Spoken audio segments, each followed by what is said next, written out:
I know you mentioned, Reggie, that the part two will be the more practical discussion, no? But I'm just curious, no? What was the maybe not the hardest, though, but the most challenging change or thing that you had to change or to undergo, no, for the other? Ah, the hard. I, myself or Yes, or you kami? can both answer if you want. Aha. Well, ano? Oo nga, kinakabahan ako. Kinabahan tuloy si Reggie. Siguro the hardest adjustment that I had was to be before kasi I used to be, well, until now I'm a workaholic. So in any career that I go through, in any job that I go through, I usually I usually give my time only to attend to whatever sa work lang. Text ng clients, text ng boss. That's right. Even my mom would attest, no? Even my mom would attest na hindi ako pala reply. Hindi ako nagre-reply sa nasaan ka, kamusta ka na? Or minsan nakakita ko na I have 5 missed calls of my mother. Hindi ko na napapansin. I was too hooked na into my work. So with Mia, yeah, I learned to differentiate. I learned to separate myself. Okay, sige. Enough of work. I have to reply to Mia. Okay, 10 seconds. I have to reply. Okay. It's just a simple okay. Ganun kalaking effort on my part. Then siguro in terms of my expenses, sanay ako na hawak ko yung pera and I usually buy shoes for myself before. So ngayon, the biggest Under adjustment. Armour shoes, no? True, yeah. Father, Steph sila Curry. Steve Francis pa dati, sila Dwayne Wade, yan yung mga kinokolekta kong shoes before. Mga Converse signature shoes niya. So when I got married, I could not do that anymore. I had to save. The money was for the family. So I turned it over to Mia. Tapos si Mia na yung kinakatukan ko. Which we agreed on. Kailangan ko ng kailangan ko kailangan ko ng damit na bago, kailangan ko ng sapatos, ganyan. So that was the biggest difference, I would say. Those two. Ikaw, may gusto ko Ako yun i-share. kasi one last. Yeah. So when I got married, siguro months or a few years, I realized I kind of asked myself, parang sa anak ko. I felt more of like a mother now. Kasi may, parang I have to instruct him also of things done, and as Reggie tends to be, I'll do it later, ganon. So I felt like I have my Reggie as my eldest child until now, actually. But the good thing is that we help each other in different ways naman. Yeah. But then, so yeah, yun lang naman. Well, panganay ba? Anyway. Bunso ako Thank you. Thank you for answering. You get a copy of the. Also gives presentations to. Is this also a pre-K na? Or is this to newlyweds? I think it's a pre-K na.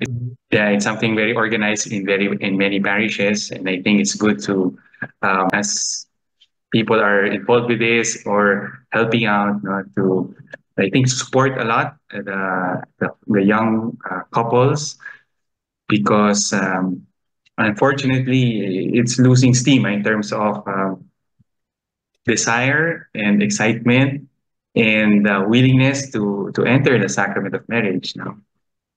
On one hand, people, even Catholics, settle for the civil, thinking of the big costs, imagining the cost, which actually is a bit bloated in their minds. You can have sacrament of marriage even without, for free even, in the church.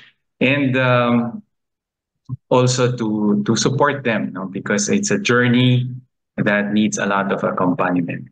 They will accompany each other, but I think older couples, who have that experience, and even those who are supporting them when they were younger, whether they are married or not, should continue to do so, because entering this sacrament entails a lot of grace and a lot of help also, humanly speaking, for marriages. So that's what I wanted to add. They're interested in your presentation.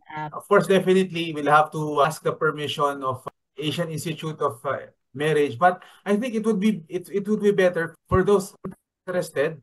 We can set a date with AIMFAM.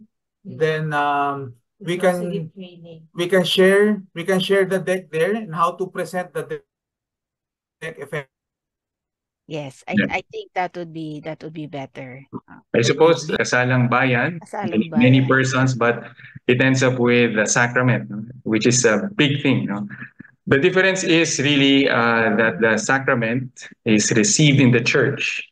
Sinasama natin ang Diyos. Pareho rin kasi yung sa kasal, ang talagang ministro, the real minister are the couples.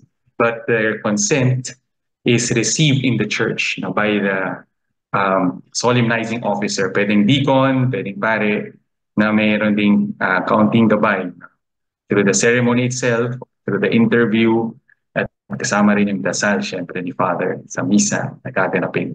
So yung kasalang simbahan, sana yon yung hinahanda sa probinsya niya, their province. Kasi marami din mga mayor, marami din mga public officials na tinatawag na kasalang bayan. Sila mismo yung nagkakasal. Hindi masama, pero sa mga Katoliko, hindi tunay na sakramento yon, hindi tunay na marriage yon. Dahil ang talagang design ni God is for the baptized to have the I do with their consent received by the church, solemnized, sanctified.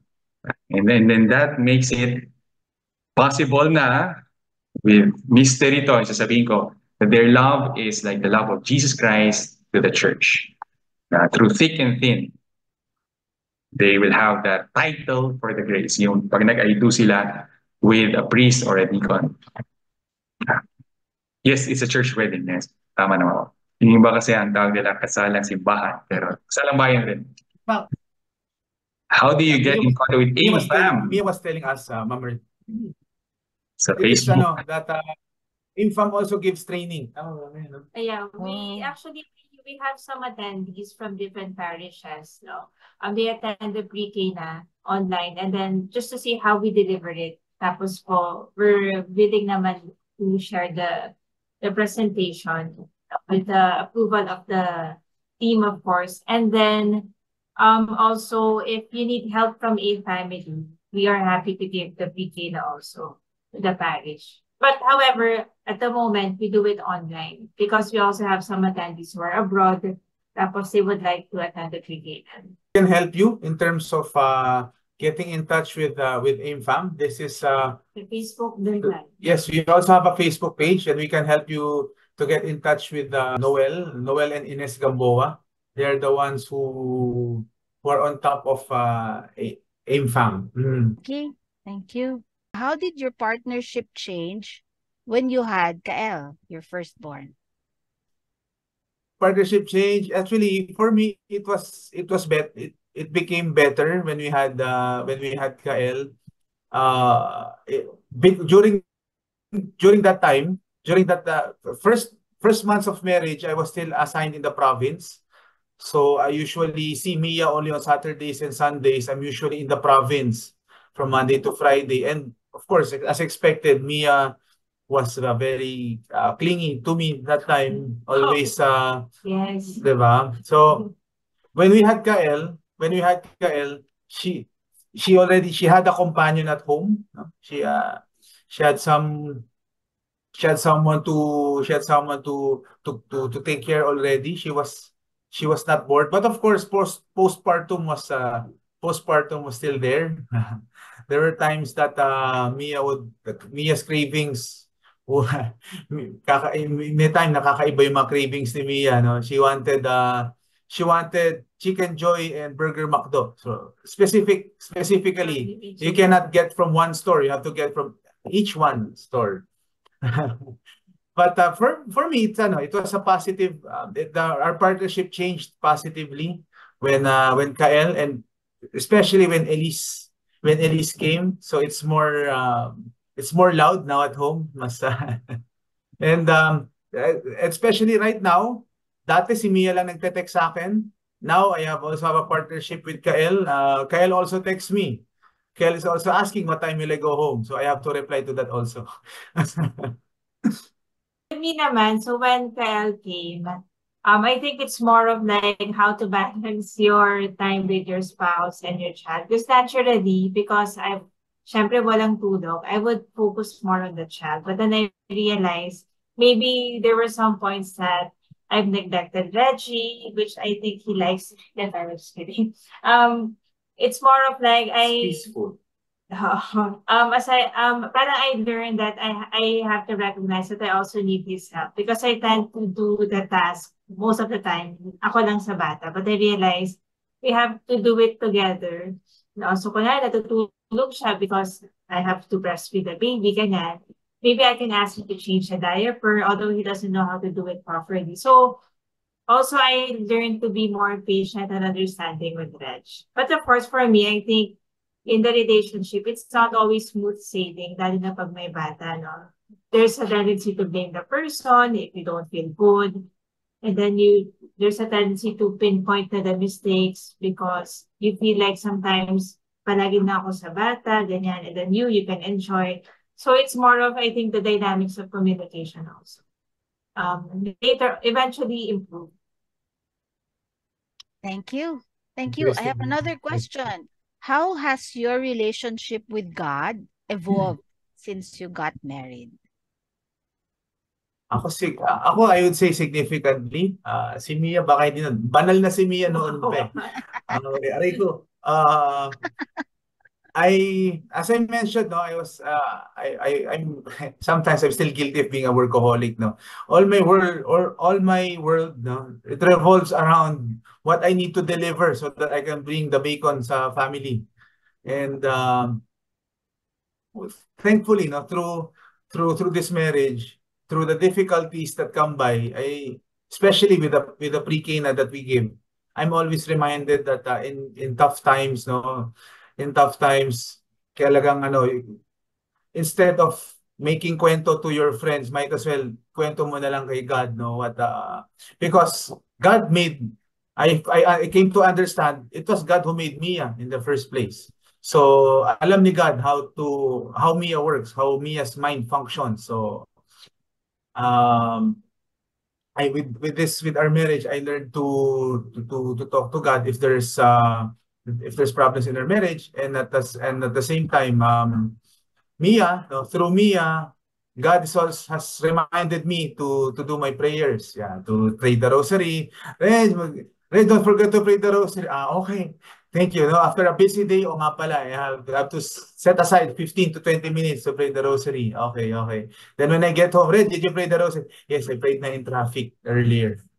Okay. So it's very helpful for me. For me naman, whenever there are disagreements, no, I run to God and I ask him to have a heart like him, because I have to remember that I married a person not only because of the good points, but being reminded that I also have to embrace this. The next, okay. the next question.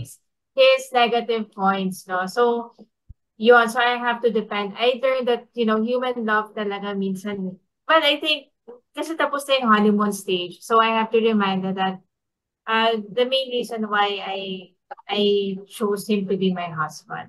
Yun, so I always ask God for his graces because I also have my weaknesses, and hopefully we can have that holy family as how we envisioned it to be, before we even got married. Yeah. I think you more or less answered the question of many say that when you're together for a long time, you fall out of love and stay only for the sake of commitment. So how do you remain true to your vow? It is normal, especially during the presentation earlier. there was a portion there, the effect of sin, especially when pride comes into play. Tapos all the environment factors come into play. You're tired, you're tired from work. Tapos uh, uh you're tired from work, you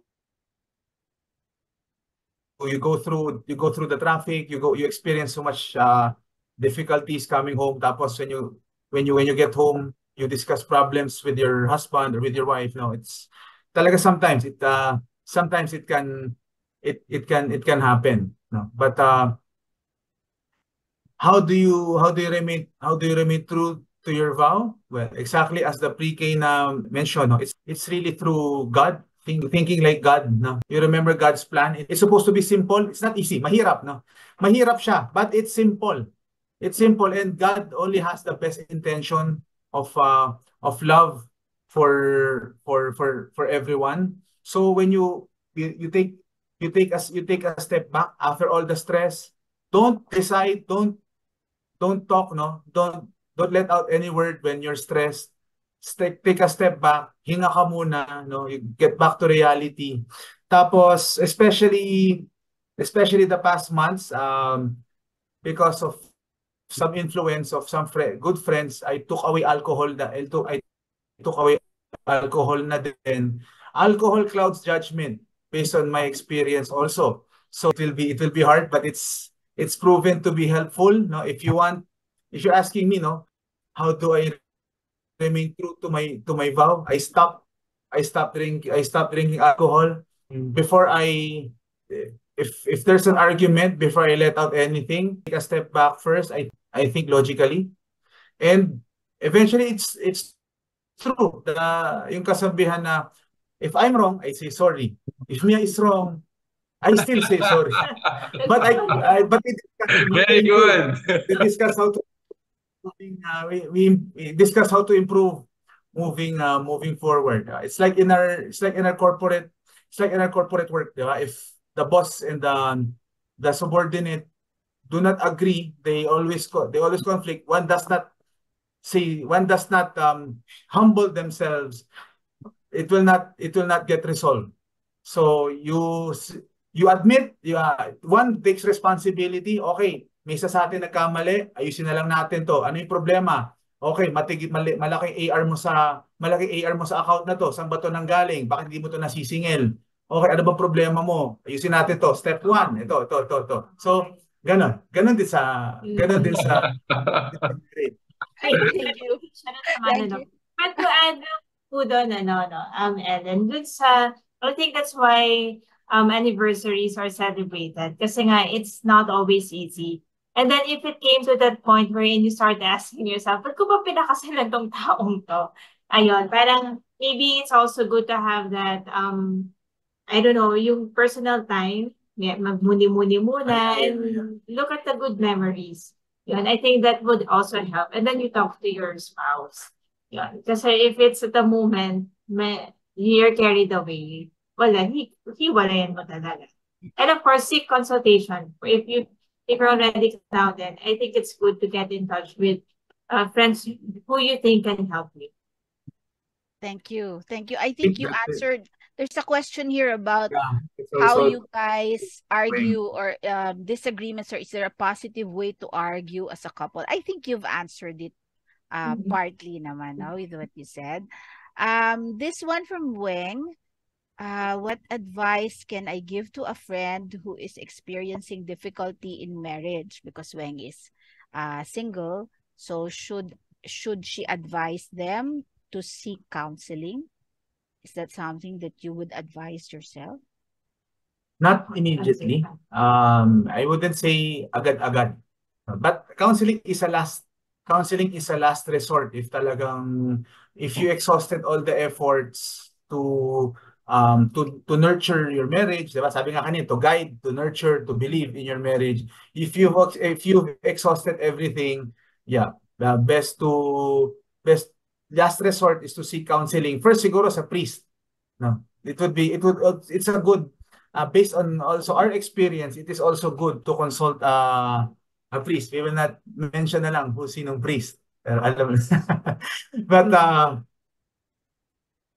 but to start off, no, talagang ano you later on in the next presentation in the difficulties of marriage, the main key point talaga there is nawawala ang communication. There has to be some way how the couple will communicate. In any ano naman, it's not only in marriage, in any relation, no? Sa magkapatid, sa mag-ina or what or even sa office, no? Even sa office, meron dalawang nagtatampuhan ng magka-opisina. The main way how to resolve a relationship is through communication. You have to find a way. You have to find a way how to communicate. Of course, you set the tone right. You ask for dinner naman tayo.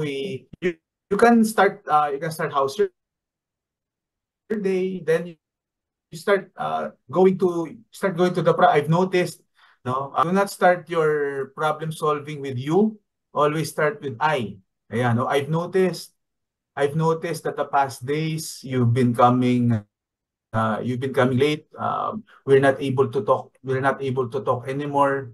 Rather than you point you've been always coming home late. Ano po pinag-aabalahan mo? Nagiging defensive siya ngayon. Di ba? So, ayun. That should start a good communication in crisis, and hopefully they can come up with a good solution or next action steps moving forward. But if yung question is, if can I give to a friend who is experiencing difficulty in marriage? Of course, it's very important to accompany your friend. And if you feel like it's already beyond your capacity to help, I think it's also good to advise maybe before going for counseling, maybe refer them to a couple first to consult, baka they're not exposed to this. Alam mo yung mga matatagal na kinasal, and then if still cannot be solved, they need extra help. It's okay to seek counsel. Thank you. Thank I you. will add to that. Yung truth to or loyalty to one's promise. Actually, the strength really, bottom line, is from God. No? So He gives us strength. Some people notice that, and some need to be more aware that God is there. So this also is quite connected to the question yung, even though I'm a single, meaning I'm not married, can I give advice to somebody who is married? Yes, I qualify it because many times the problems in marriage is connected to the personal or the spouse's problems in her relationship or in his relationship with God. So may mga aspects na you can say in relation to that. Maybe advice, for example, let's pray together. Advice, for example, go back to the sacraments, get the strength, pray, what we have discussed in the past. And then in the specifics, on the other hand, minsan dun tayo, the person who is not married, may be feeling incompetent. Dun natin kukunin yung another couple or a priest who has heard confessions of couples as well. Pero in general, you can also say things specifically because in the married state, many times, not only the communication between the two, but also is the lack of communication between the person and God. And then marami tayong masasabi. In the spiritual life of each one, pagka malakas, meron tayong ma-advise. Pagka mahina, rather, magkakaproblema rin yan sa marriage. Honesty, integrity, etc. will also crumble. Patience. These are individual virtues, personal virtues. And on those points, even though a person is not married, he or she can definitely give advice. So you just have to pray about their advice, and likewise, be honest. If you feel incompetent, you never heard of this case, then say it. It's good you seek another person. Pero accompaniment is the crucial thing for the friend. Sabi nga ni Mia, you have to cry with her. You're the friend. You listen, provide the ears. Don't push her away because you're not married. I don't know about those things. No, she needs company. and that's what matters in the end. Thank you, Father. Married couples tend to delay having children. So there have been cases where one of the spouses would like to have another child, but the other doesn't want any child anymore. So this situation may place a strain in the marriage. How can spouses or couples best handle this situation? And then the second one, based on what you know, so this is Regenia, based on what you now know about marriage, what would you advise youngsters out there to do or to know before getting married? Reg, you're muted. Yeah, there. So I think with that, kasi there's no guarantee if you're gonna get pregnant, diba? And that's, of course, we assume that, of course, the sexual act happens in marriage. So, just to go to a practical example, like us, we wanted to have 6 children or more. But then at the moment, God has given us 2 wonderful kids. And we're not sure if I can still get pregnant later because we're also aging. So I think it's very important to understand what marriage is all about. Remember, may nabanggit ka, Reggie, yung being procreation. Yes, yes, yes. So it The should plan be, of God. it should be understood na when you get married, you have to be open to life because it's about building a family. Yun. And I also know some couples, they tried, but they, of course, they didn't get pregnant. No? So parang it's never a guarantee. Huwag natin pangunahan na, not to have children muna. Yun. You have anything to add? Yeah, it's good to remind them of the experiences of many. There are many couples there who they say they will saka na sila magkaka-children, and by the time that they want to have children, wala na, hindi na nabubuntis yung wala na. It's another portion of the pre-K na natural family planning. Part of natural family planning, it will be discussed there that the fertile period of a lady decreases as she ages. So if you want to have a child, better to start it early where there's a high chance than if you decide by age 40. The fertile period sometimes daw can only be just 1 hour in 1 week. So yung kailangang mahabol mo yung 1 hour na yon. Otherwise, wala na. There's no chance of having a child anymore. And it's also good to remind them of the benefits of having children also. It's good to look at children as additional hands to help you rather than additional mouths to feed. And just to add, kahit kami, we've gone through the course of Billings method, para for sure to get pregnant, but still not successful. So, it's really God's will.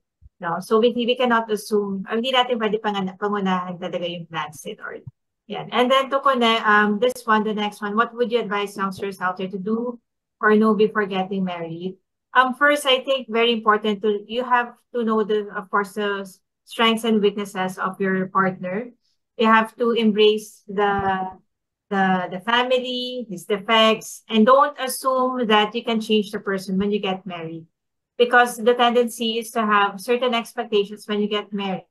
And then if it doesn't happen, you feel like you're disillusioned because it didn't happen the way, how you would see marriage. So yon, and get to know more about the sacrament of what really is. It's not just your requirement for you to get married in the church. And then ano pa? Yeah. I assume these are not yet married. These are not yet youngsters now before getting married. We would really suggest to be inclusive, no? You always go out with either the family. You always go out with the do not be as much as possible, reduce the risks of being alone lang with each other. If you're with other people, if you're with his friends, you're with your friends or with your family, his family, you can learn more about the person, how he reacts in certain scenarios, no? And if there's really much temptation if you're just exclusive kayo lang dalawa lagi. And for sure, you'll run out of stories sooner or later. And so it's also a good recommendation for young couples to be inclusive, to always have someone with you when you go out. And also, sorry, naalala ko lang Yes. that marriage is not always smooth sailing. There will be a part wherein parang it's gonna be like a routine, hindi ka nakikiligin, and it's different. And also that you'll still get to know each other, no, as the years pass. You cannot assume that you know everything already about your spouse. So I think that's gonna be difficult. It's not gonna be an easy path. It's not always happy. Yun. Yeah. Yeah.